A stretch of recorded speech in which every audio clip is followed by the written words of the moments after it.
Thank you. Thank you so much. It's great to be here today. I stated it when I was campaigning that you are not the forgotten borough, but the unforgotten borough. And I have been here on Staten Island a number of times, and I just enjoy the ferry ride. It allows you an opportunity to just sit down and relax. I think it's one of the really underestimated ways of commuting here in the city. And so we are really excited today. I'm joined by my colleagues, former colleagues in government, particularly Debbie Rose, former council person, real trailblazer in her own right, to just really have the vision of, how we should lift up this important community here. But I'm also joined by our DOT commissioner, my good friend Adonis Rodriguez, and representatives from Vito Fosella's office, as well as I'm sure Council Member Savina Brooke Powers will be joining us, Councilwoman Camilla Hanks as well. We also have Julie Moody Lewis, President of Sandy Ground Historical Society. As I was coming across the ferry and earlier this morning, I was reading about this important community that's here on Staten Island that I think that we should insure your mom's book, and we should make it as reading material for all of our young people. And I'm happy to be here with the Executive Director of Sandy Ground Historical Society, Sylvia D'Alessandro, and the New York Sector Commander of the U.S. Coast Guard, a history maker herself, Captain Zita. Just this whole team of folks that have come out today to be part of this amazing commissioning of the Sandy Ground Staten Island Ferry. This is the first Staten Island ferry named to honor the rich history of Black New Yorkers living on Staten Island. And the amazing Senator Diane Savino joins us. And it's so fitting. This is the way we should close out Black History Month, by doing something that's important to recognize this rich history on Staten Island. Many of us would not have realized Staten Island has such an important moment in our history. Sandy Ground was the first free Black community in this region, this area, prior to Staten Island becoming part of New York City. Nearly 200 years ago, in 1828, Staten Island was not part of the city, and this was a community where many Blacks came to be free and to also carry out their necessary trade. We believe that these young and new arrivals of Blacks, they came to the South Shore community of Rossville and set up shops, set up businesses, and continue to grow. Other Black Americans arrived here because of the rich soil. It became a farming community here in the area with many great producers of food, but also blacksmiths and oyster men, something that many of us don't know about now. Staten Island had a very rich oyster community back then. And the booming oyster trade allowed them to own their own properties and be a part of this thriving community. And I want to take my hat off to the first ferry boat operator, Captain John Jackson.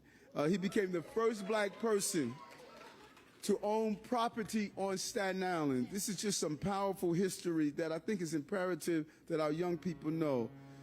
Sandy Ground also served as one of the stops on the Underground Railroad. It was a place that allowed Blacks, as they were fleeing some of the slavery conditions in the South, to find freedom through the Underground Railroad. And it was imperative that this community was something that defined the pride, the resiliency, and the pursuit of freedom. And so I'm really proud to stand here today with some of the descendants of the Sandy Ground settlers and all of Staten Island today as we do this important commission. And it's good to be here with Captain Zita and her pioneering in the Coast Guard and all of those who play a role in the commissioning of this ferry. Captain Zita was the first black woman to be port commander of New York Harbor, a very significant title. And so as we commissioned this state-of-the-art ferry, we're also uplifting and commissioning the past and the future as we have our young people here who have employed us so loudly, so we want to thank you. So this is a transformative time for Staten Island recovery. We believe the recovery is going to lift all ships on the island to move us in the right direction. So I want to thank, again, Debbie Rose, who had this vision, being the first African-American to be elected on Staten Island, continuing to pave the way for so many here on the island. She launched a petition drive to name the ferry after the Sandy Ground community. It was a great idea then, and it's a great idea now, and we want her partnership and continuation with Councilwoman Camilla Hanks allowed this to happen. So we are happy to do this and to be a part of this important announcement today. So I want to bring up the Staten Island Borough Commissioner, Commissioner Carrie Unno. Nah. That was good. Carrie Unno, right? Carrie Unno. Everybody butchers your name, right? My husband's name, not mine. Go on, Commissioner. Thank you. Right. Thank you, Mr. Mayor, and good afternoon, everyone. I am Roseanne Caruana, New York City DOT's Staten Island Borough Commissioner, and I'd like to welcome everyone to the commissioning of the newest Staten Island ferry, the Sandy Ground. Yes, it is my great honor to host the second commissioning ceremony for the newest Alice-class boats. Just to be clear, a commissioning ceremony is when a boat has been declared safe and seaworthy and officially becomes New York City's property. It cannot be said enough how extremely proud I am of the Department of Transportation and the team at the Staten Island Ferry for making this day's event come to fruition. The Staten Island Ferry is extremely important to Staten Islanders, and we'd like to call it our golden ticket to the world. This new boat will carry millions of passengers from Staten Island and Manhattan and will serve as a vast reminder to honor the historic Sandy Ground settlement as it passes another symbol of freedom in the harbor, Lady Liberty. Few logistics before we start. Please remember masks are required to be worn in the terminal as well as when we tour the boat. At this time, I would like to ask Juliana, a descendant of the Sandy Ground settlement, to please come up and recite the Pledge of Allegiance.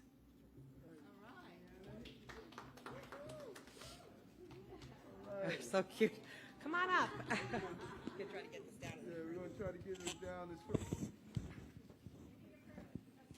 I pledge allegiance to the flag of the United States of America. To the Republic. And to the republic, which stands one nation, under God, and liberty, justice for all. Thank you. That was great. Thank you, Juliana. Thank you, Juliana. At this time, I would like to welcome our DOT Commissioner, Adanis Rodriguez, who will dedicate the ferry's plaque. Commissioner?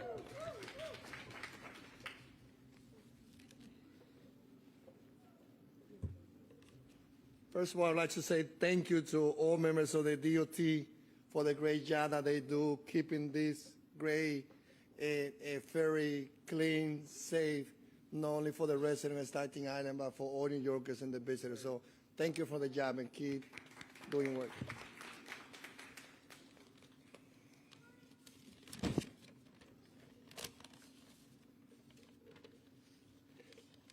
Thank you so much, Commissioner Carrana, and of course, Mr. Mayor, for your leadership, not only in this initiative, but with all the initiatives that you've been showing throughout the city, and I can say throughout the nation.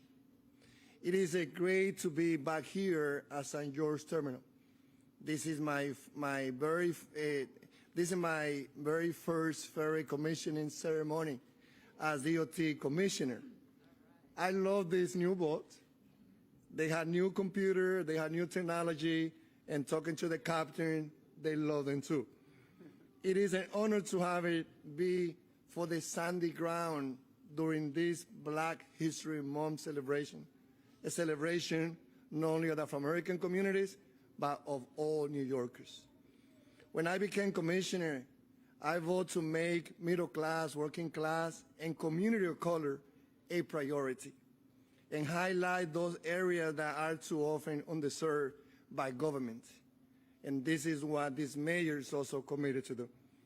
Celebrating the sandy ground today is a perfect sample of how we can uplift these communities.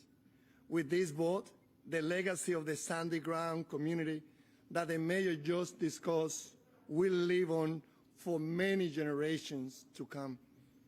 As I said last week when we took the maiden voyage on the beautiful New Orleans Ferry, the sandy ground, and all 3 New Orleans class boats are larger, more modern, and better equipped for extreme weather than the existing fleet.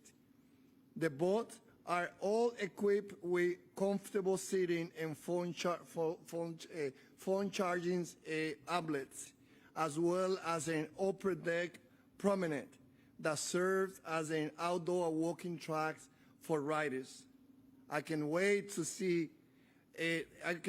you all to see when we take a tour. And now, I would like to dedicate the plaque, one of the many that you will see inside the ferry, but the most important one, the inscription on this plaque reads as follows: Sandy Ground, Staten Island community founded by free people of color, circa 1828, named for the sandy soil at its location on the Staten Island South Shore. Sandy Ground is the oldest continuously settled free Black community in the United States. In the 19th century, it served as a stop on the Underground Railroad.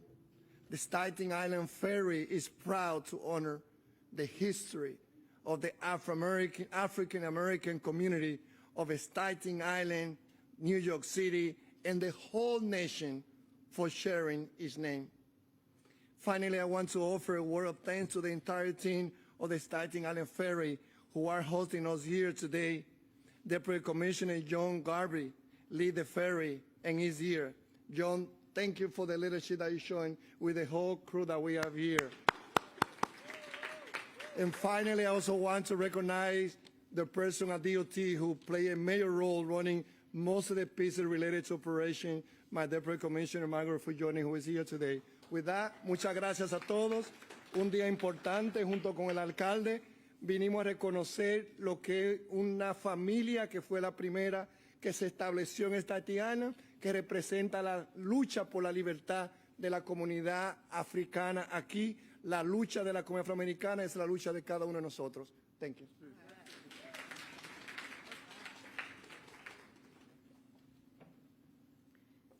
Thank you, Commissioner. A reminder that the mayor's schedule is tight today, so we're reminding all speakers to keep their remarks at 1 to 2 minutes. At this time, it is my great pleasure to introduce Julie Moody Lewis, a descendant of those first Sandy Ground settlers, as well as board president at the Sandy Ground Historical Society. Thank you for joining us, and would you please come up? Thank you. Thank you.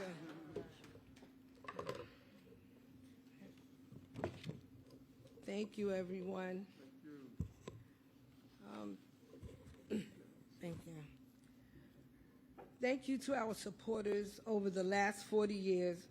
With your assistance, the Sandy Ground Historical Society, the organization of record, has educated and continues to educate the public about the history of Sandy Ground. We are listed on the National and State Registers of Historic Places. Sandy Ground, a free Black community, is included in the National Network of Freedom Trail. The Sandy Ground Historical Society holds the distinction of being the official site of Louis Napoleon, a conductor on the Underground Railroad. It was discovered that he lived in Sandy Ground. Sandy Ground was a safe haven for people of African descent seeking the promise of the American dream, including the right to all freedoms, the right to religion, occupation, and education. Having said that, the Sandy Ground Historical Society would like to thank the now Borough President, then Congressman Vito Fossella, for taking the time out of his schedule to visit the Sandy Ground Historical Society Museum. That day, he viewed our exhibits and toured the museum. More importantly, he embraced the history of our site. And he went on to nominate Sandy Ground to be included as part of the National Network to Freedom Trail. Thank you. The Sandy Ground Historical Society would like to thank Andrew Lanza for 40 years of his support, and also to thank Mr. Riley, Assemblyman, for his support. Last but not least, we'd like to thank our phenomenal Councilwoman, Debbie Rose, who took the initiative to begin the campaign to have the New York City Department of Transportation name a ferry boat after Sandy Ground. The ancestors owe you a debt of gratitude.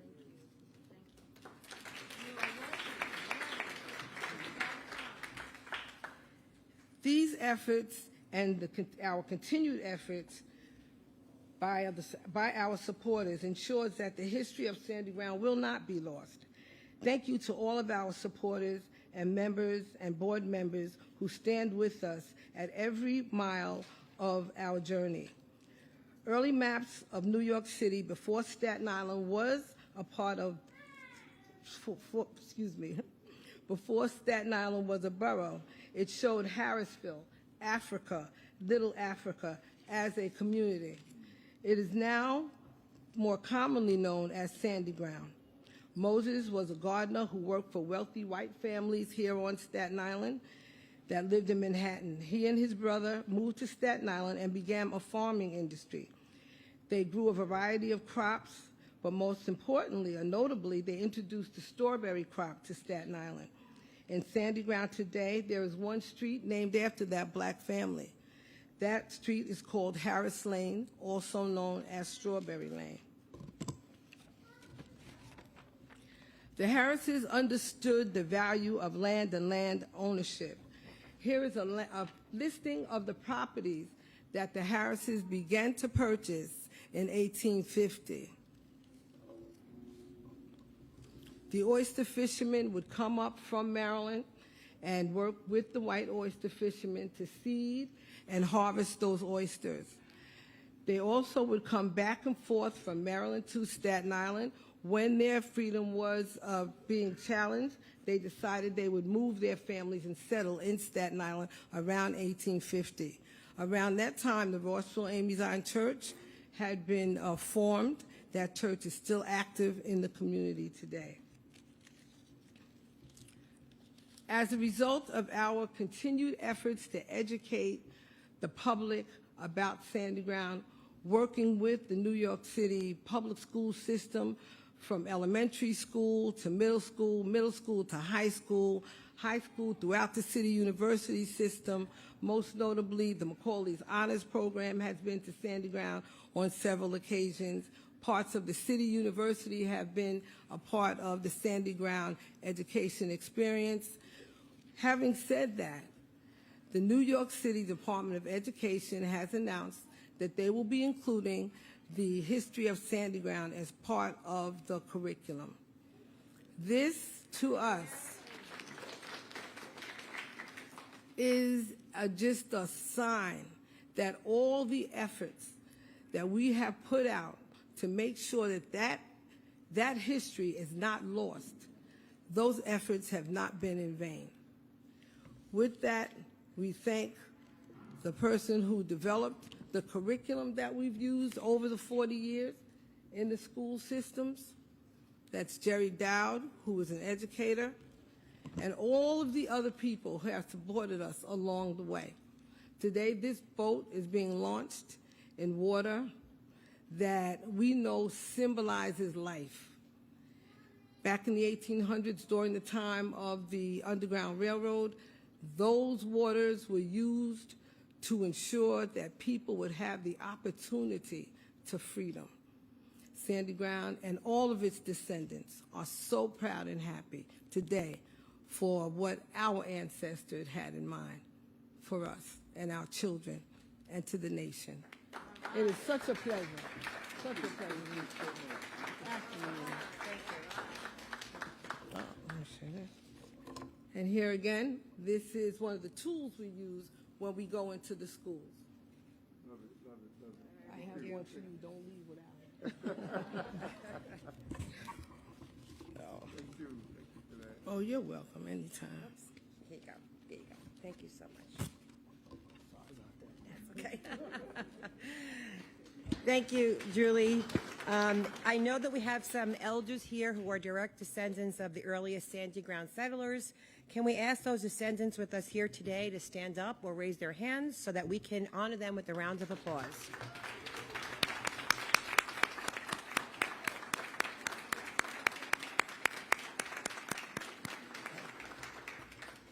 Thank you.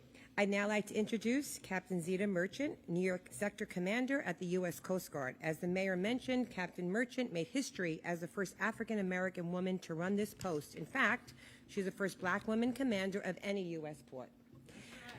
Yay. Yes. The Staten Island Ferry works hand in glove with the Coast Guard to ensure that the country's busiest ferry system, which carries 70,000 people every day, keeps all of our riders safe. Captain Merchant, we are so proud of you being here today. Please come on up. Thank you. Thank you so much. Good afternoon, Mayor Adams, Commissioner Rodriguez, Mrs. Lewis, and the many distinguished guests that are with us today. Thank you for the opportunity to be a part of this historic occasion. As Captain of the Port and Commander of Coast Guard Sector New York, I could not be more excited to have reviewed the construction plans of the trio of Alice-class vessels. But even more significantly, as a member of the military, an African-American, a woman, and a resident of our wonderful Staten Island community, I was even more inspired by their namesakes. And with that said, it gives me great pride to be a part of this commissioning of Sandy Ground. With the naming and dedication, yes, it definitely deserves a round of applause. With the naming and dedication of this impressive vessel, along with the adoption of the entire state-of-the-art Otis-class fleets of ferries, which have already received international acclaim. Again, these ferries have already received international acclaim across the world. New York City has not only decided to honor the legacy of the diverse community that calls Staten Island home, but it also shows their passionate commitment to the secure and safety of our busiest ferry service in the nation. Again, Staten Island is the busiest ferry service in the nation. But on behalf of the Coast Guard, I am honored to work alongside the New York City Department of Transportation to ensure that millions of New Yorkers who commute within these cutting-edge ferries do so knowing that they are safe and secure within this complex and consequential port, one of the most consequential ports in the nation. But on a personal level, as someone who appreciates the significance of Sandy Ground community establishment and the rich maritime history, I am honored to stand with the city to trump Sandy Ground's story to the world. As millions of people from all backgrounds will ride these beautiful ferries, learn about the history, and they will be better for it. So Bravo Zulu to the entire team here. We work with them closely every day, and I cannot wait to see Sandy Grounds underway in the port and with this legacy serving the city of New York. Thank you again for allowing me to be here. Thank you, Mayor.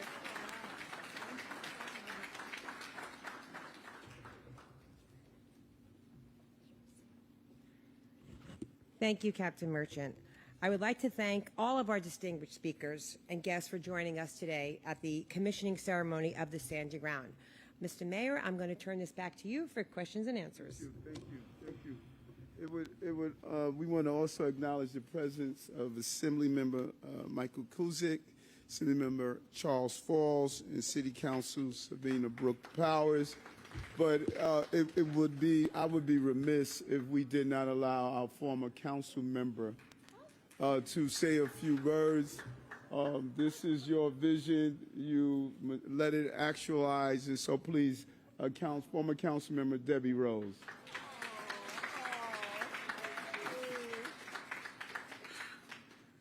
Wow. I'm not prepared to speak, but I just want to say this is such an important day. This is such an important day because the history of our ancestors, the very rich history of our ancestors, has arrived out of the dark and has become a part of the very important fabric of New York City's life, as it was back in the 17 and 1800s, when it was a vital, thriving community of oystermen, farmers, and entrepreneurs. This history was one that wasn't told, that was very important. It played a role in the history of this nation, and for this to be now manifested in a ferry boat that thousands of Staten Islanders, New Yorkers, and people from all over the world, tourists, ride every day. This is such a fitting memorial to them. People will get to know the story of Sandy Ground. And it just feels to me like all the fruits of their labor, their love, and their struggles are now have been manifested in something that contributes to the well-being, the economy, and the history of New York City. So I am so grateful. I am so thankful. I'm thankful to the Sandy Ground Historical Society, to the descendants who, because of your tenacity and your fight, you have not let this story die. And it is an important story in New York City history. So I am so thankful. I am so thankful that our story is being told today and will, in perpetuity, as long as DOT, the Coast Guard, and our wonderful crew members allow it to run. So thank you so much. Thank you. And thank you, Mr. Mayor, so much. Thank you. We'll open it to on topic. Anyone has on-topic questions? Good. Okay, let's do a few. You have an on topic you want to? Yeah. Off topic. Let's do a few off topics before we do the tour. With the announcement of the masks no longer being required outside schools coming Monday, vaccination will obviously become even more important. So I'm wondering, why hasn't your administration released school-by-school breakdown of vaccination rates, even though the comptroller has requested it? It's news to me that the controller has requested it and it has not been released. So let me check into that and I'll answer that question. Can I do one more? Of course you can. As you may have seen the other day, we reported about their chief of staff, Frank Role, and his business ties to a friend of yours, John Petrosian. When you were speaking about your relationship to Mr. Petrosian, you described it as a mentorship, as a purely social relationship. With your chief of staff, it's a bit different, and your press team has admitted that Mr. Petrosian has recommended clients to Mr. Role. this is in spite of the fact that Mr. Petrosian has a criminal history involved in this type of business that they're now inherently involved in. Do you think this is appropriate for the chief of staff of City Hall to be relying on advice from a felon who doesn't have compliance in a business that he was convicted of crime? So I want to do that in layers because it's important to do it in layers because you asked a lot. One, someone who committed a crime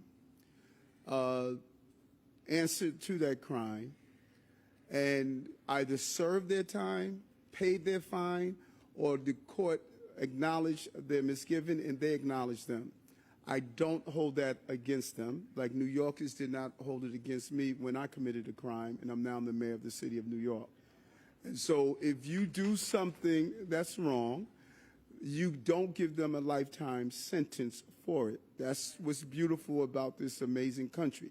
So in the days that we're talking about prison reform, we're talking about clean slate legislation, we're talking about giving people second chances, that is what I believe in. When my chief of staff became the chief of staff, he turned over all of his business dealings the appropriate way, the same way Michael Bloomberg did.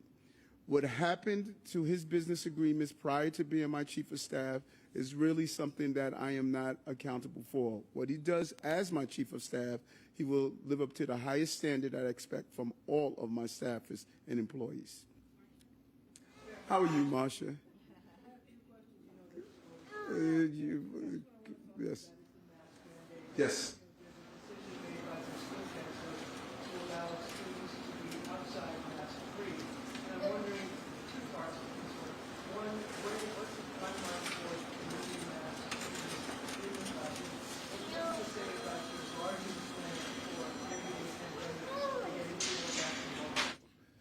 Well, so, let me do that in layers.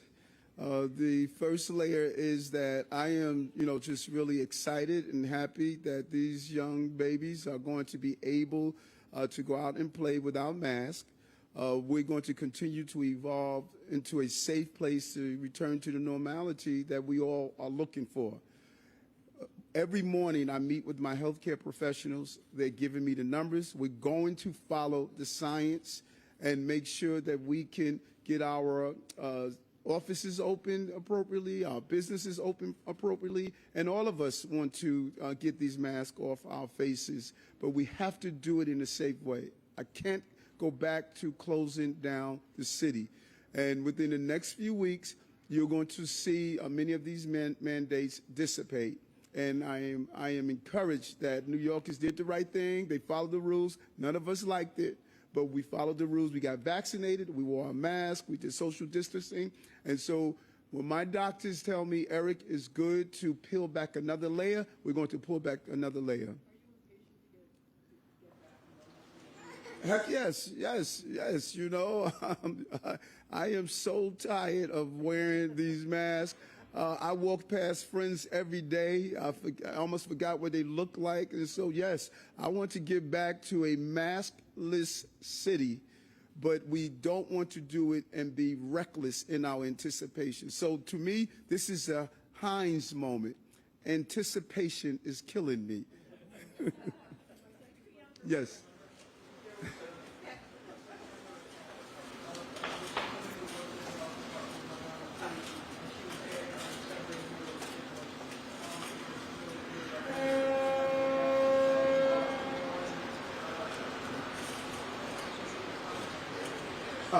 I'm really angry. A robbery in itself is a traumatizing event. The person was just brutal. And, I often hear, Marsha, people want to lean into the long-term plan of dealing with not allowing the fetus of violence to happen, which is important. And I talk about it all the time. But darn it, we need to deal with those who are on our streets right now that are dangerous, that are violent, and have a total disregard. And I'm not going to surrender that. A woman taking the train should not be struck in the head with a hammer. And for repeatedly, and for us to believe that dangerous people like that in some corners that we need to say because they're in pain, they should inflict pain. I don't subscribe to that. We need to catch him. He needs to be incarcerated. And whomever is causing violence on our streets and our subways, while we give them the emotional help they need, we need to get them off our streets. What's your last question before we bounce? Members of the LGBTQ community are asking why they should accept the views that three of your appointees have evolved and why the past views don't disqualify them from their office. Well, you know, first of all, that community is extremely vast. We have about 700,000 people who are part of the LGBTQ plus community. And they know me. They know when I voted for marriage, advocated for marriage. Diane Savino and I were on the floor fighting for it. They knew that when I took that vote, I was told that if you vote for marriage, you will be banned for houses of worship in the city. I took the vote anyway. They knew I stood up for gender. They knew as a cop I stood up for those runaway LGBTQ plus youth. They know my strength around transgenders. I have a history of standing up for the community. And many of the community members called me and said, Eric, we know who you are and we support you. And so are there those who think differently? That's what New York is about. There are different views and different opinions. But I do know when marriage was passed, many people are comfortable now talking about it, but that was not the reality in the city and country. My brother-in-law, as I shared with Marsha, would not allow me back in his church. But he changed his mind. He said, I was wrong, Eric. And others stated they were wrong. We have to learn to allow people to evolve. And the best converter are those who were converted. The three people I brought in, they know what I stand for. They know what I'm going to fight for. We are not going to discriminate against any New Yorker. And so those who wanted to voice their concerns, I welcome that because I voiced my concern. I protested more than anyone in this city when I thought something was wrong. I'm going to meet with the community again, sit down with them, but I have to move the city forward, and we have to evolve as a city. Who we were is not who we are, and we have to be open to that. Thank you.